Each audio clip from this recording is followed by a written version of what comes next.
ಎಲ್ರಿಗೂ ನಮಸ್ಕಾರ. ನಾನು ಅನ್ವಿತಾ ರಾಕೇಶ್. ಇವತ್ತು ನಾನು ಸ್ಮೋಕಿ ಐ ಮೇಕಪ್ ಹೇಗೆ ಮಾಡ್ಕೊಳ್ಳೋದು ಅಂತ ತೋರಿಸ್ಕೊಡ್ತಾ ಇದ್ದೀನಿ. ಇದು ಪಾರ್ಟಿ ವೇರಿಗೆ ತುಂಬ ಚೆನ್ನಾಗಿರುತ್ತೆ ಮತ್ತು ವೆಸ್ಟರ್ನ್ ಡ್ರೆಸ್ ಕಲೆಕ್ಷನ್ಸ್ಗೆಲ್ಲ ಚೆನ್ನಾಗಿರುತ್ತೆ. ಈವ್ನಿಂಗ್ ಪಾರ್ಟಿ ವೇರ್ಗೆಲ್ಲ ತುಂಬ ಚೆನ್ನಾಗಿರುತ್ತೆ ಇದು. ಅಂದರೆ ವೆಸ್ಟರ್ನ್ ಡ್ರೆಸ್ಗೆಲ್ಲ ಚೆನ್ನಾಗಿ ಕಾಣಿಸುತ್ತೆ. ನಾನು ಮ್ಯಾಕ್ ಫೌಂಡೇಶನ್ ಯೂಸ್ ಮಾಡ್ತಾಯಿದ್ದೀನಿ.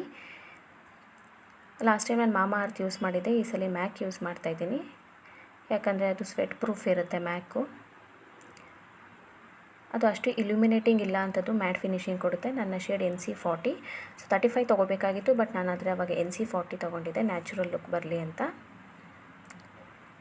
ಅದನ್ನು ಆಲ್ ಓವರ್ ಫೇಸ್ ಮತ್ತು ನೆಕ್ಕಿಗೆಲ್ಲ ಅಪ್ಲೈ ಮಾಡಿ ಒಂದು ಸ್ಪಾಂಜ್ ತೊಗೊಂಡು ಡ್ಯಾಬ್ ಮಾಡಬೇಕಾಗುತ್ತೆ. ಮ್ಯಾಕ್ ಫೌಂಡೇಶನ್ ಆದ್ದರಿಂದ ನಾನು ಮಾಮಾ ಅರ್ತ್ ಎಲ್ಲ ಕೈಯಲ್ಲೇ ಬ್ಲೆಂಡ್ ಮಾಡಿದ್ದೆ, ಬಟ್ ಮ್ಯಾಕೆಲ್ಲ ಹಾಗೆ ಬ್ಲೆಂಡ್ ಮಾಡೋಕ್ಕಾಗಲ್ಲ. ಅದಕ್ಕೆ ಸ್ಪಾಂಜ್ ಬೇಕು ಅಥವಾ ಬ್ರಷ್ ಬೇಕು.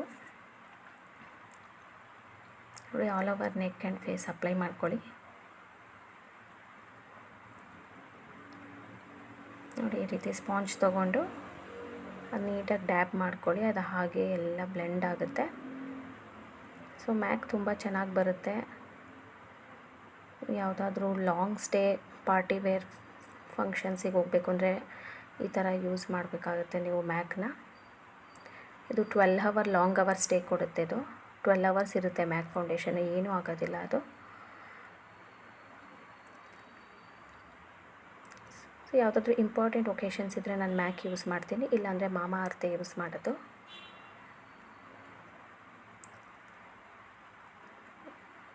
ನೋಡಿ, ಅದು ಫುಲ್ಲು ಫಿನಿಶಿಂಗ್ ಹೀಗೆ ಬರುತ್ತೆ ಮ್ಯಾಕ್ ಹಚ್ಕೊಂಡ್ರೆ. ಸೊ ನಾನು ಸ್ವಲ್ಪ ಕಾಂಪ್ಯಾಕ್ಟ್ ಡ್ಯಾಬ್ ಮಾಡ್ತಾಯಿದ್ದೀನಿ.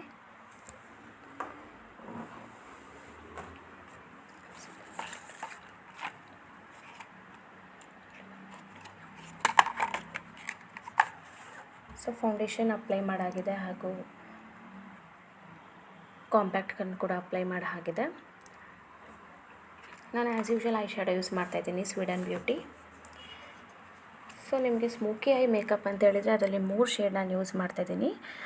ಒಂದು ಸ್ವೀಡ್ ಅಂತ, ಇನ್ನೊಂದು ಕೋಕೋ, ಇನ್ನೊಂದು ಬ್ಲ್ಯಾಕ್ ಟ್ರಫಲ್ ಅಂತ. ಸೊ ಸ್ವೀಡ್ ಅನ್ನೋದನ್ನು ನೀವು ಚೆನ್ನಾಗಿ ಬ್ಲೆಂಡ್ ಮಾಡಬೇಕಾಗತ್ತೆ ಐಲಿಡ್ ಮೇಲೆ ಈ ಥರ. ಅದೊಂದು ಸ್ವಲ್ಪ ಟೈಮ್ ತೊಗೊಳುತ್ತೆ, ಯಾಕಂದರೆ ಅದು ಜಾಸ್ತಿ ಬ್ಲೆಂಡ್ ಮಾಡಿದಷ್ಟು ಅದು ಚೆನ್ನಾಗಿ ಬರುತ್ತೆ ನ್ಯಾಚುರಲಾಗಿ. ಎರಡೂ ಮಿಕ್ಸ್ ಮಾಡ್ತಾಯಿದ್ದೀನಿ, ಸ್ಯೂಡ್ ಮತ್ತು ಬ್ಲ್ಯಾಕ್ ಟ್ರಫಲ್ನ. ಸೊ ಸ್ಮೋಕಿ ಐ ಮೇಕಪ್ ಅಂತ ಹೇಳಿದರೆ ಸ್ವಲ್ಪ ಡಾರ್ಕರ್ ಶೇಡ್ಸಿಗೆ ಯೂಸ್ ಮಾಡಬೇಕಾಗುತ್ತೆ. ಯಾವುದೇ ಶಿಮ್ಮರ್ ಅಥವಾ ಲೈಟ್ ಶೇಡ್ಸ್ನ ಯೂಸ್ ಮಾಡೋದಕ್ಕಾಗಲ್ಲ ಸ್ಮೋಕಿ ಐ ಮೇಕಪ್ಪಿಗೆ. ಸೊ ನಾನು ಸ್ಮೋಕಿ ಐ ಮೇಕಪ್ ಆಲ್ರೆಡಿ ಒಂದು 3 to 4 ಒಕೇಶನ್ಸ್ಗೆಲ್ಲ ಯೂಸ್ ಮಾಡಿದ್ದೀನಿ. ಅದು ತುಂಬ ಡಿಫ್ರೆಂಟಾಗಿ ಚೆನ್ನಾಗಿ ಕಾಣಿಸುತ್ತೆ. ಆ್ಯಂಡ್ ಫೋಟೋಸ್ಗೆಲ್ಲ ಕೂಡ ತುಂಬ ಚೆನ್ನಾಗಿ ಬರುತ್ತೆ. ನೀವು ಕೂಡ ಟ್ರೈ ಮಾಡಿ ನೋಡಿ ಅದು ಹೇಗಿರುತ್ತೆ ಅಂತೇಳಿ ಸ್ಮೋಕಿ ಐ ಮೇಕಪ್. ಈಗ ನಾನು ಕೋಕೋನನ್ನು ಮಧ್ಯದಲ್ಲಿ ಹಚ್ತಾ ಇದ್ದೀನಿ, ಅಲ್ಲಿ ಐಲ್ಯಾಶಸ್ ಮೇಲೆ. ನೋಡಿ, ಅದು ಆ ಶೇಡು, 3 ಶೇಡು, ಈ 3 ಶೇಡನ್ನ ಯೂಸ್ ಮಾಡಿಕೊಂಡು ನಾನು ಸ್ಮೋಕಿ ಐ ಮೇಕಪ್ ಮಾಡ್ತಾ ಇರೋದು. ಅಲ್ಲಿ ಚೆನ್ನಾಗಿ ಬ್ಲೆಂಡ್ ಮಾಡಬೇಕು ಐಬ್ರೋಸ್ ಕೆಳಗಡೆ. ಅಲ್ಲಿ ಬ್ಲ್ಯಾಕ್ ಟ್ರಫಲ್ ನಾನು ಸ್ವಲ್ಪ ಅಪ್ಲೈ ಮಾಡ್ಕೊಂಡಿದ್ದೀನಿ. ಸೊ ಆ ಕಡೆ ಸೈಡಲ್ಲಿ ನೀವು ಸ್ವಲ್ಪ ಡಾರ್ಕರ್ ಶೇಡ್ ಕೊಟ್ಕೊಬೇಕು.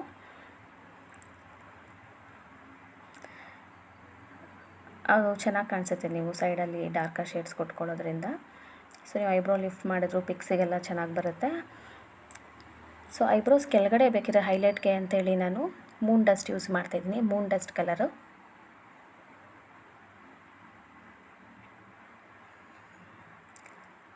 ನೀಟಾಗಿ ಬ್ಲೆಂಡ್ ಮಾಡಿದ್ದೀನಿ. ಸೊ ಐ ಶ್ಯಾಡೋಸ್ದು ಕಂಪ್ಲೀಟ್ ಆಯಿತು.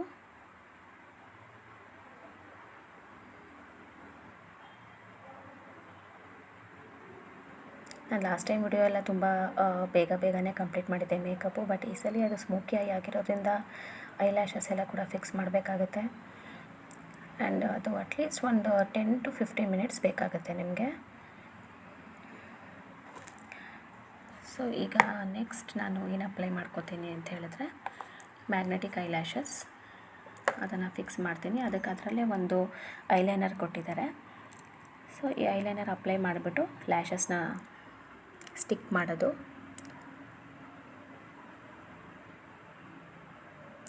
ಸೊ ಫಸ್ಟೆಲ್ಲ ನಾನು ಗ್ಲೂ ಯೂಸ್ ಮಾಡ್ತಾಯಿದ್ದೆ, ಅದೊಂದು ಸ್ವಲ್ಪ ಡಿಫಿಕಲ್ಟ್ ಆಗಿತ್ತು ಸ್ಟಿಕ್ ಮಾಡೋದಕ್ಕೆ ಲ್ಯಾಶಸ್ನ. ಬಟ್ ಈ ಸಲ ಅವರು ಮ್ಯಾಗ್ನೆಟಿಕ್ ಲ್ಯಾಶಸ್ ಬಿಟ್ಟಿದ್ದಾರೆ. ಅದು ಆಲ್ರೆಡಿ ತುಂಬ ದಿವಸ ಆಗಿದೆ ಲಾಂಚ್ ಆಗಿ. ಚೆನ್ನಾಗಿ ಬರುತ್ತೆ, ನೀವು ಕೂಡ ಅಪ್ಲೈ ಮಾಡ್ಕೋಬೋದು, ಮನೆಯಲ್ಲಿ ಯೂಸ್ ಮಾಡ್ಬೋದು. ಅದಕ್ಕೆ ಪಾರ್ಲರ್ ಅಂತ ಹೇಳಿ ಡಿಪೆಂಡ್ ಆಗೋವಂಥದ್ದೇನಿಲ್ಲ. ಸೊ ಯಾವ್ದಾದ್ರು ಬ್ಯೂಟಿಷಿಯನ್ಸ್ ಬೇರೆ ಡಿಪೆಂಡ್ ಆಗೋವಂಥದ್ದೇನೂ ಇಲ್ಲ, ಮನೇಲೇ ನೀವೇ ಅದನ್ನು ಸ್ಟಿಕ್ ಮಾಡ್ಬೋದು ಲ್ಯಾಶಸ್ಸು. ಇದು ಕೂಡ ಲಾಂಗ್ ವೇರ್ ಬರುತ್ತೆ, ಒಂದು 5 to 6 hours ನೀವು ಅದೇನೂ ಅಲ್ಲಾಡಲ್ಲ, ಚೆನ್ನಾಗಿರುತ್ತೆ. ಯಾಕಂದರೆ ಲ್ಯಾಶಸ್ ಹಿಂದೆಗಡೆ ಸಣ್ಣ ಸಣ್ಣ ಸ್ಮಾಲ್ ಮ್ಯಾಗ್ನೆಟ್ ಪೀಸಸ್ ಕೊಟ್ಟಿದ್ದಾರೆ. ಸೊ ಅದು ಹಾಗೆ ಸ್ಟಿಕ್ ಆಗುತ್ತೆ. ಈ ಐಲೈನರ್ ನಾನು ಅಪ್ಲೈ ಮಾಡ್ಕೋತಾ ಇದ್ದೀನಲ್ಲ, ಅದನ್ನು ಒಂದು 5 minutes ಬಿಡಬೇಕು ಅದು ಡ್ರೈ ಆಗೋದಕ್ಕೆ. ಅದು ಡ್ರೈ ಆದಮೇಲೆ ನೀವು ಲ್ಯಾಶಸ್ನ ಸ್ಟಿಕ್ ಮಾಡಬೇಕಾಗತ್ತೆ. ತುಂಬಾ ಚೆನ್ನಾಗಿ ಬರುತ್ತೆ, ಪ್ರೊಫೆಷ್ನಲ್ ಮೇಕಪ್ ಥರ ತುಂಬ ಚೆನ್ನಾಗಿ ಕಾಣಿಸುತ್ತೆ. ಸೊ ಯಾವುದಾದ್ರೂ ಬರ್ಡೇ ಇವೆಂಟ್ಸ್ ಇದ್ದರೆ ಅಥವಾ ಯಾವುದಾದ್ರೂ ಈವ್ನಿಂಗ್ ಪಾರ್ಟಿ ಒಕೇಶನ್ಸ್ ಇದ್ದರೆ ನೀವೇ ರೆಡಿ ಆಗ್ಬೋದು, ತುಂಬ ಚೆನ್ನಾಗಿ ಕಾಣಿಸುತ್ತೆ. ಇದು ಆರ್ಟಿಸ್ಟಿಕ್ ಮೇಕಪ್ ಲುಕ್ ಕೊಡುತ್ತೆ.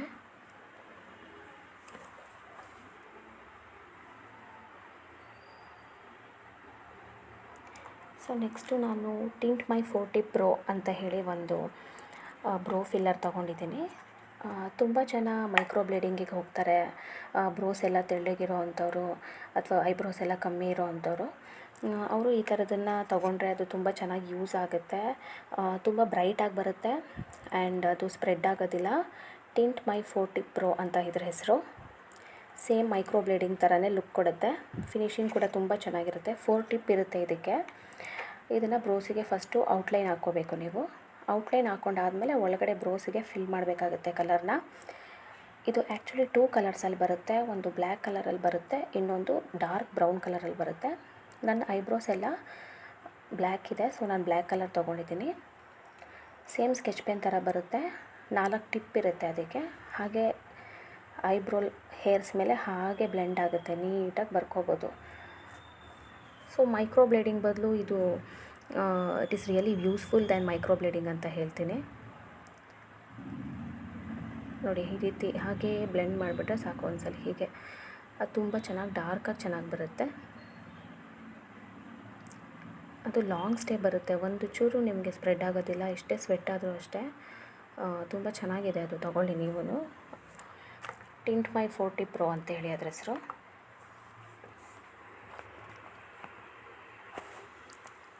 ಸೊ ಇವಾಗ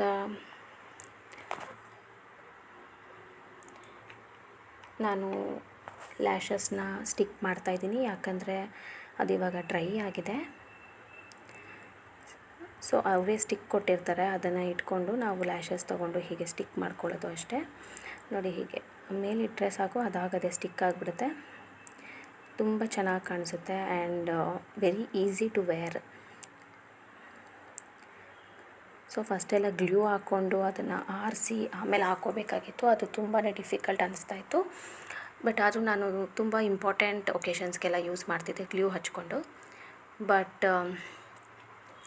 ಈಗ ಮ್ಯಾಗ್ನೆಟಿಕ್ ಲ್ಯಾಶಸ್ ಇರೋದ್ರಿಂದ ಈಸಿ ವೇರ್. ಇದು ಒಂದು ನೀವು ಪದೇ ಕೂಡ ಯೂಸ್ ಮಾಡ್ಕೊಬೋದು, ಇದನ್ನು ಬಿಚ್ಚಿಟ್ಟ ಮೇಲೂ ಮತ್ತೆ ಯೂಸ್ ಮಾಡ್ಬೋದು, ಯಾಕಂದರೆ ಅದರಲ್ಲಿ ಸ್ಮಾಲ್ ಮ್ಯಾಗ್ನೆಟಿಕ್ ಪೀಸಸ್ ಇರುತ್ತೆ. ನೋಡಿ ಹಾಗೆ ಇಟ್ಬಿಟ್ಟು ಹಾಗೆ ಪ್ರೆಸ್ ಮಾಡಿ, ಹಾಗೆ ಪ್ರೆಸ್ ಮಾಡಿದರೆ ಆಯಿತು. ನೋಡಿ ಹೀಗೆ ಪ್ರೆಸ್ ಮಾಡ್ಕೊಳ್ಳಿ. ಮತ್ತು ಇನ್ನೊಂದ್ಸಲಿ ಅದು ಕರ್ಲ್ ಆಗಬೇಕು ಕರೆಕ್ಟಾಗಿ ಅಂತ ಹೇಳಿದ್ರೆ ಲ್ಯಾಶಸ್ ಕರ್ಲರ್ ಯೂಸ್ ಮಾಡ್ತಾಯಿದ್ದೀನಿ. ಲ್ಯಾಶಸ್ ಕಲರಲ್ಲಿ ಹೀಗೆ ಪ್ರೆಸ್ ಮಾಡಿ, ನಿಮ್ಮ ರಿಯಲ್ ಲ್ಯಾಶಸ್ ಮತ್ತು ಆರ್ಟಿಫಿಷಿಯಲ್ ಲ್ಯಾಶಸ್ ಎರಡೂ ನೀಟಾಗಿ ಸ್ಟಿಕ್ ಆಗುತ್ತೆ ಆ್ಯಂಡ್ ಅದು ಕರ್ಲ್ ಆಗುತ್ತೆ. ಸೊ ಲ್ಯಾಶಸ್ ಕರ್ಲರ್ ಹೆಲ್ಪ್ಫುಲ್ ಆಗಿರುತ್ತೆ. ನೀವು ಕೈಯಲ್ಲಿ ಸ್ಟಿಕ್ ಮಾಡೋದಕ್ಕಿಂತ ಲ್ಯಾಶಸ್ ಕರ್ಲರಲ್ಲಿ ಹೀಗೆ ಪ್ರೆಸ್ ಮಾಡೋದ್ರಿಂದ ಅದು ಅಂಟ್ಕೊಳ್ಳುತ್ತೆ ಎರಡೂ. ಸೊ ನಾನು ಲಿಪ್ಸ್ಟಿಕ್ ಬಂದು ಡಾರ್ಕ್ ಶೇಡ್ ಯೂಸ್ ಮಾಡ್ತಾಯಿದ್ದೀನಿ, ಯಾಕಂದರೆ ಸ್ಮೋಕಿ ಐ ಮೇಕಪ್ ಅಂದರೆ ಅದು ಡಾರ್ಕ್ ಶೇಡೇ ಯೂಸ್ ಮಾಡಬೇಕು. ಫ್ಯೂಷನ್ ಫ್ಲೈ ಅಂತ ಈ ಲಿಪ್ಸ್ಟಿಕ್ಕು, ನಾನು ಲಿಕ್ವಿಡ್ ಮ್ಯಾಟ್ ಲಿಪ್ಸ್ಟಿಕ್ ಯೂಸ್ ಮಾಡ್ತಾಯಿದ್ದೀನಿ. ಸೊ ಇವಾಗ ಲಿಪ್ಸ್ಟಿಕ್ಕು ನಾರ್ಮಲ್ ಲಿಪ್ಸ್ಟಿಕ್ ಎಲ್ಲ ಹಾಕಿದ್ರೆ ಅದು ಡ್ರೈ ಔಟ್ ಆಗೋದು ಅಥವಾ ಆ ಕಡೆ ಸ್ಪ್ರೆಡ್ ಆಗೋದು ಅದಾಗುತ್ತೆ. ಬಟ್ ಈ ಲಿಪ್ಸ್ಟಿಕ್ಕು ಲಿಕ್ವಿಡ್ ಮ್ಯಾಟ್ ನೀವು ಹಚ್ಕೊಂಡ್ರೆ ಅದು ಹೇಗಿರುತ್ತೋ ಹಾಗೇ ಇರುತ್ತೆ. ಫಂಕ್ಷನ್ ಮುಗಿದ ಮೇಲೆ ಕೂಡ ನೀವು ಅದನ್ನು ಮೇಕಪ್ ರಿಮೂವರಲ್ಲಿ ರಿಮೂವ್ ಮಾಡಬೇಕು, ಯಾಕಂದರೆ ಅಷ್ಟು ಇಂಟೆನ್ಸ್ ಡಾರ್ಕ್ ಬರುತ್ತದು.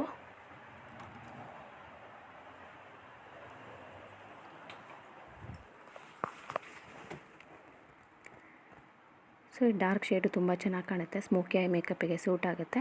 ಬಿಕಾಸ್ ನಾವು ಐಲ್ಯಾಶಸ್ ಮೇಲೆ ಕೂಡ ಡಾರ್ಕ್ ಕಲರ್ ಹಾಕಿರೋದ್ರಿಂದ ಲಿಪ್ಸ್ಟಿಕ್ ಕೂಡ ಡಾರ್ಕ್ ಹಾಕಬೇಕಾಗುತ್ತೆ. ಸೊ ಇದು ನಾನು ಇನ್ಸೈಟಿಂದು ಸ್ಟಿಕ್ ಯೂಸ್ ಮಾಡ್ತಾಯಿದ್ದೀನಿ. ಒಂದು ಸೈಡ್ ಅದು ಹೈಲೈಟರ್ ಇದೆ, ಇನ್ನೊಂದು ಸೈಡು ಅದು ಕೌಂಟರ್ ಇದೆ,